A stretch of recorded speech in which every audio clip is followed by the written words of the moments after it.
کہتے ہیں وقت کے ساتھ ساتھ ہر زخم بھر جاتا ہے، لیکن حقیقت میں ایسا نہیں ہے۔ وقت کے ساتھ ساتھ درد، تکلیف اور بڑھ جاتی ہے۔ دل کی اداسی، ویرانی یا جانے والوں کا دکھ لمحہ بلمحہ بڑھتا جاتا ہے۔ آج امی کو ہمیں چھوڑ کر گئے ہوئے 40 دن ہو گئے ہیں، اور کل ہم ان کی وہ قرآن خوانی کروائیں گے، اور میں اپنی ماں کی ذمہ داریوں میں گری ہوئی وہ بیٹی ہوں جو ان کا دکھ بھی سکون سے نہیں منا سکتی۔ میں سب کچھ چھوڑ کر ایک کونے میں بیٹھ کر بہت زاروں قطار رونا چاہتی ہوں، لیکن میں ایسا نہیں کر سکتی، کیونکہ اگر میں ایسا کروں گی تو میرے پیچھے جو میرے بچے ہیں وہ اس دن بھوکے رہ جائیں گے۔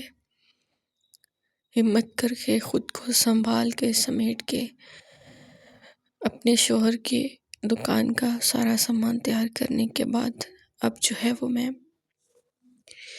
امی کی طرف جا رہی ہوں۔ ایسے لگ رہا ہے جیسے دل پر بہت زیادہ بوجھ ہے، ایسے لگ رہا ہے جیسے صدیوں کی تھکی ہوئی ہوں میں۔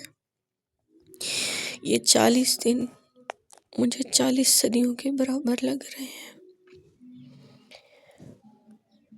بس اللہ پاک میری امی کی مغفرت فرمائے، اور ہم سب کو جن کے ماں باپ ہم سے بچھڑ چکے ہیں،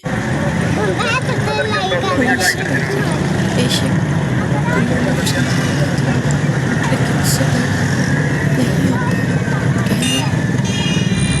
سب کہہ دیتے ہیں کہ صبر کریں، لیکن صبر کرنا اتنا آسان نہیں ہوتا جتنا ہم سمجھ لیتے ہیں، اور خاص کر عورت ذات تو بنی ہی شاید اپنے جذبات کو دبا کر جینے کے لیے ہے۔ اللہ پاک ہم سب کو اپنے حفظ و امان میں رکھے۔